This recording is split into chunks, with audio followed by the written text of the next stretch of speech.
आज के वीडियो में हम लोग देखने वाले हैं जननायक चंद्रशेखर विश्वविद्यालय बलिया के बीएड सेकेंड सेमेस्टर के पेपर 4 को। तो इसमें कई सारी क्लासेस हो चुकी हैं, उन क्लासेस को नहीं देखे हैं तो आप लोग ज़रूर देखिएगा। देखिए, अब आप लोग के पास ज़्यादा टाइम नहीं बचा हुआ है, तो इसलिए अब आप लोग अपनी पढ़ाई में जुट जाइए। तो चलिए, ये सारे हम लोग कल वाली वीडियो में डिस्कशन कर चुके थे, तो उस वीडियो को आप लोग ज़रूर देखिएगा और यहाँ से आप लोग के क्वेश्चन पूछे ही जाएंगे। तो आज हम लोग को यहाँ इसके आगे से डिस्कशन करना है प्रतिभाशाली बालक की पहचान कैसे करते हैं, मानसिक मंदता का वर्गीकरण कैसे करते हैं। ये प्रतिभाशाली बालक के बारे में हम लोग पढ़ चुके थे। आज पढ़ने वाले हैं मानसिक मंदित बालक। मानसिक मंदित एक ऋणात्मकता संकल्पना है। मानसिक रूप से मंद बालक घर, समाज तथा विद्यालय का कार्य नहीं कर पाते हैं। डाल ने 1941 में मानसिक मंदता की पहचान के लिए 6 प्रमुख बातें बताई हैं। तो देखिए, हेडिंग्स आप लोग से हर वीडियो में मैं कहती हूँ कि सारी हेडिंग्स आप लोग याद करके जाइएगा और इनके अंदर थोड़ा सा समझकर पढ़ के जाइएगा। देखिए, इसमें पहला है, जब बालक सामाजिक परिस्थितियों के साथ समायोजन न कर सके, तो ये भी एक कारण है। दूसरा देखिए, जब बालक अपने साथियों के साथ मित्रवत व्यवहार न कर सके, जब व्यवहारिक तथा वातावरण संबंधी कारणों से उसका मानसिक विकास न हो सके, जब बालक उतना कार्य न कर सके जितना उस आयु के लोगों की आशा की जाती है, विशेष शारीरिक दोष के कारण वह सामान्य कार्य न कर सके, जब बालक में कुछ ऐसे दोष हैं जिन्हें परिष्कृत नहीं किया जा सकता है। तो ये वो बच्चे का कारण है। इससे हम पता लगा सकते हैं कि इस बच्चे में एक मानसिक मंदता का कारण है। आगे देखिए, यहाँ पे American association on mental deficiency 1959 के अनुसार मानसिक मंदता में सामान्य बौद्धिक प्रकारों सामान्य से कम स्तर के होते हैं। मानसिक मंदता की उत्पत्ति विकासात्मक अवस्था में होती है और समायोजित व्यवहार को क्षति पहुंचाने से भी यह संबंधित है। इसमें देखिए, विशिष्ट कक्षाएं, इनमें सामान्य विद्यालयों में ही विशेष कक्षाएं आयोजित की जाती हैं। देखिए, और मानसिक मंदता का कारण क्या हो सकता है, जन्म से पूर्व का कारण। इस तरह से आप लोग अपने कॉपी में अगर मानसिक मंदित बालक के बारे में पूछे तो पहले तो उस बालक किस तरह से पहचानते हैं, हेडिंग डालकर आपको लिखना होगा और फिर आप लोग को हेडिंग डालना होगा मानसिक मंदता का कारण क्या है। तो यहाँ पे देखिए, इसको आप लोग को इस तरह से आप डायग्राम को लिखिएगा बनाकर। देखिए, मानसिक मंदता का कारण, जन्म के पूर्व का कारक, जन्म के समय का कारक और जन्म के पश्चात के कारक। तो यहाँ पे देखिए, जन्म के पूर्व का कारक विषैली पदार्थों का सेवन। अगर जब बच्चा गर्भ में है, माँ कोई विषैली पदार्थों का सेवन कर रही है तो सीधा प्रभाव बच्चे के ऊपर पड़ता है। दवाइयाँ, कोई ऐसी दवाइयाँ हैं जो बच्चे को प्रभावित करती है। रेडियोधर्मिता, माता का मानसिक एवं शारीरिक स्वास्थ्य, अगर किसी माता गर्भवती है उनको मानसिक तनाव है या शारीरिक स्वास्थ्य नहीं है तो इसका भी प्रभाव पड़ता है। जन्म के पूर्व संक्रमण, देखिए यहाँ पे जन्म के समय का कारक अपरिपक्वता जन्म, प्रसव के समय असामान्य दशाएं, प्रसव के समय औजारों का प्रयोग। यहाँ पे देखिए, जन्म के पश्चात का कारक क्या हो जाएगा, गंभीर बीमारी, मानसिक आघात, दुर्घटना, कुपोषण, वंचित वातावरण। तो ये कारण है, इसको आप लोग याद कर लीजिएगा और अपने कॉपी में जरूर लिखिएगा। चलिए, इसको देखते हैं, मानसिक मंद बालकों की शिक्षा की व्यवस्था हमें किस तरह से करनी होगी। तो देखिए, मानसिक मंद बालकों की शिक्षा व्यवस्था के लिए कुछ सिद्धांतों का प्रयोग में लाना चाहिए, यानी कुछ सिद्धांत हमें प्रयोग में लाना चाहिए उस बच्चे को पढ़ाने के लिए। तो देखिए, मानसिक मंद बालकों के लिए मूर्त माध्यम से शिक्षा दी जानी चाहिए। अब आप लोग को क्वेश्चन आएगा कि मूर्त होता क्या है। तो देखिए, यहाँ पे एक मूर्त होता है और एक यहाँ पे अमूर्त होता है। दोनों पॉइंट को आप लोग समझिए, क्योंकि इन दोनों पॉइंट से आप लोग से पूछा जा सकता है या आप लोग को लिखने की आ जाए तो आप इसको समझे रहेंगे तो लिख लेंगे आसानी से।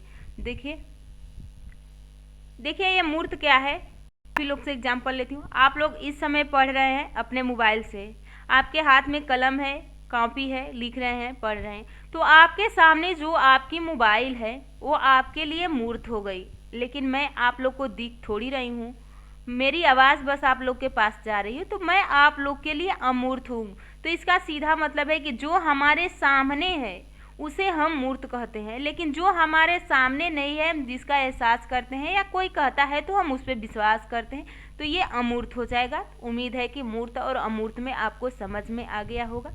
तो देखिए मूर्त माध्यम से शिक्षा दी जानी चाहिए। डूनान ने अपने अध्ययनों में यह पता कि ऐसे बालक अलेक्जेंडर परफॉर्मेंस टेस्ट की आसानी से कर लेते हैं।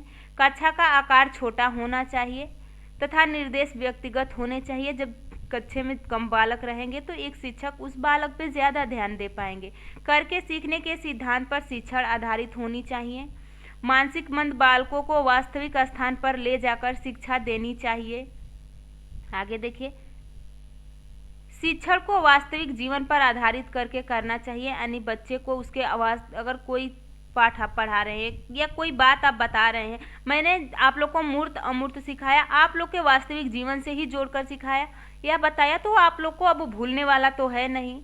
तो उसी तरह आपको जब बच्चे को पढ़ाना है तो उस जो बच्चे कर रहा है, जिस चीज़ का बच्चे को नॉलेज है उसी से जोड़कर उस बच्चे को आप पढ़ाइएंगे। विभिन्न विषयों को आपस में संबंधित करके शिक्षा देनी चाहिए। मानसिक मंद बालकों के लिए अलग से विशेष शिक्षा व्यवस्था होनी चाहिए। देखिए आगे, शैक्षिक रूप से विशिष्ट बालक, यह तीसरा है आप लोग का, शैक्षिक रूप से विशिष्ट बालक। यहाँ पर शैक्षिक रूप से विशिष्ट बालकों के दो प्रकार के बारे में बताया गया है। शैक्षिक पिछड़े बालक, आगे देखिए इसके बारे में पढ़ते हैं।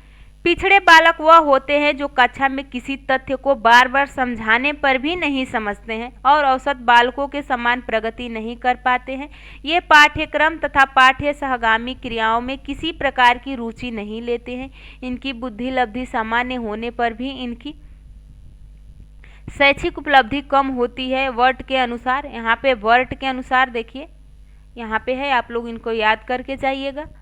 वर्ट के अनुसार एक पिछड़ा बालक वह है जो अपने स्कूल जीवन के मध्यकाल में अपनी कक्षा से नीचे की कक्षा का काम नहीं कर सकते हैं, जो कि उसकी आय के लिए सामान्य कार्य है। पिछड़े बालक के 3 आधार पर जाना जा सकता है। तो यहाँ पे पहला है देखिए बुद्धि लब्धि के आधार पर, शैक्षिक उपलब्धि के आधार पर और शैक्षिक उपलब्धि के आधार पर। शैक्षिक पिछड़ेपन का कारण क्या है, तो देखिए यहाँ पे व्यक्तिगत कारक हो सकता है, परिवारीय कारक हो सकता है, शारीरिक कारक और मानसिक कारक। संवेगात्मक कारक, देखिए यहाँ पे संवेगात्मक कारक, देखिए यहाँ पे व्यक्तिगत कारक वंशानुक्रम, शारीरिक कारक, परिवारीय कारक। तो ये आ जाएगा आप लोग के व्यक्तिगत कारक में, ये वंशानुक्रम, शारीरिक और यहाँ पे मानसिक, ये तीनों इसके अंदर आएगा। और शारीरिक के अंदर ये आ जाएगा आप लोग का संवेगात्मक। इस तरह से अगर अपने कॉपी में बना कर लिखते हैं तो आपकी कॉपी देखने में भी सुंदर लगेगी और जो शिक्षक आपकी कॉपी से करेंगे उनको भी समझ में आएगा कि आपने पढ़कर अपनी कॉपी लिखा हुआ है। फिर संवेगात्मक कारक के अंदर आपका आ जाएगा पारिवारिक कारक और सामाजिक कारक। देखिए इसमें अगर बच्चे को वंशानुकारक से कोई दिक्कत है, शारीरिक कारक से दिक्कत है या मानसिक कारक, फिर संवेगात्मक कारक आएगा। संवेगात्मक कारक होता है इमोशनल, यानी हमारे ब्रेन में जब थोड़े समय के लिए कुछ उथल पुथल होता है तो उसे हम संवेगात्मक कहते हैं। इसके अंदर आ जाएगा आप लोग का पारिवारिक कारक और सामाजिक कारक। लेकिन पारिवारिक कारक में आ जाएगा आप लोग के विद्यालयी कारक आएगा। तो यहाँ पे पिछड़े बालक की शिक्षा, पिछड़े बालक पर यदि उचित ध्यान दिया जाता है तो वह शिक्षा में प्रगति कर सकते हैं। इसके लिए निम्नलिखित विधियों का प्रयोग किया जाना चाहिए। पहला देखिए विशिष्ट विद्यालय।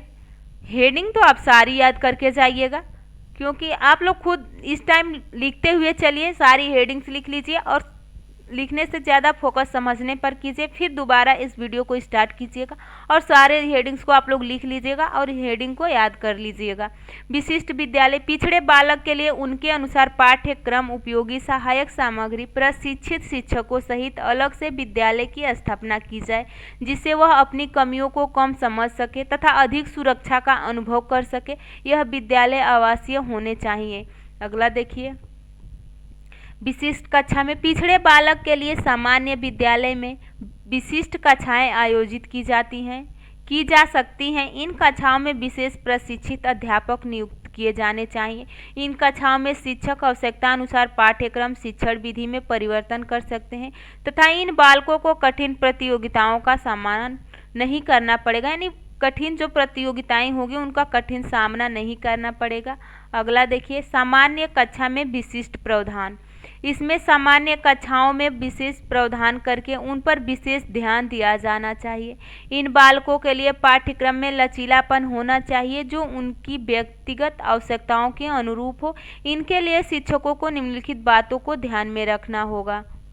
देखिए, शिक्षक व्यवहारिक और अनुभव होने चाहिए। शिक्षक को मनोविज्ञान का ज्ञान होना चाहिए जिससे वह छात्रों की विशेष परेशानियां तथा कठिनाइयों का समझ सके। पिछड़े बालक में असफलता की दर अधिक होती है, अतः शिक्षकों में धैर्य होना चाहिए। देखिए, सबसे महत्वपूर्ण एक शिक्षक को धैर्यवान होना चाहिए। किसी भी बच्चे का अगर कोई बच्चा कोई भी प्रश्न पूछ रहा है तो उस बच्चे को के प्रश्न का जवाब धैर्य से देना चाहिए या धैर्य से पहले उस बच्चे का प्रश्न सुनना चाहिए। शिक्षक को बाल केंद्रित शिक्षण विद्यार्थी का प्रयोग करना चाहिए। बाल केंद्रित यानी यहाँ पे बीच में बालक होगा, बालक का जो मर्जी वो कर सकता है। यानी आप अगर शिक्षक हैं तो आप उसको कोई डांटेंगे बोलेंगे नहीं। अगर बच्चा का जिस कार्य में रुचि है वो कार्य बच्चा करेगा। बच्चे को बाल केंद्रित में बच्चे को ही महत्व दिया जाता है। आगे देखिए, सीखने में अक्षम बालक। सीखने में अक्षम बालक उन बालकों को कहते हैं जो कि मौखिक अभिव्यक्ति, सुनने संबंधित क्षमता, लिखित कार्य, मूलभूत पढ़ने की क्रियाओं में गणित गणना, गणितीय तर्क तथा स्पेलिंग में उनकी शैक्षिक उपलब्धि तथा बौद्धिक योग्यताओं में सार्थक विभेद दिखाई देता है। यह विभेद किसी और अक्षमता का परिणाम नहीं होता। यह बालक ठीक प्रकार से सुन, सोच, बोल, पढ़ तथा लिख नहीं पाता। इसी में आप लोग का आ जाएगा डिसलेक्सिया, डिसग्राफिया, डिसमॉर्फिया, डिस्थीमिया, अफेजिया। आप लोग के ये सारे डिसकैलकुलिया इसी में आएगा। ये सब सीखने की अक्षम बालक में ही ये सारे आ जाएंगे। सामाजिक रूप से विशिष्ट बालक। समाज के अनुरूप व्यवहार न कर सकने वाले बालक को सामाजिक रूप से विशिष्ट बालक कहते हैं।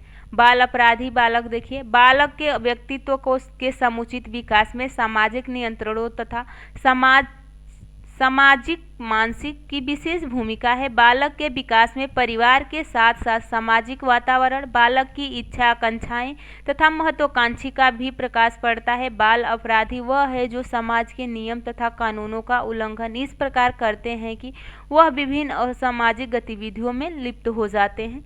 तो आज की वीडियो यहीं पे समाप्त करते हैं। कल की वीडियो में ये सारे और बाकी जो पॉइंट है उसको डिस्कशन करने वाले हैं। तो चलिए नेक्स्ट वीडियो में बहुत जल्द मिलेंगे। आप लोग कमेंट में ज़रूर बताइएगा कि आप लोग को वीडियो कैसी लगी हो, और आप लोग लाइक कीजिएगा, चैनल को सब्सक्राइब कर लीजिएगा, और कोई भी क्वेश्चन हो तो आप बेझिझक आप लोग कमेंट बॉक्स में पूछ सकते हैं।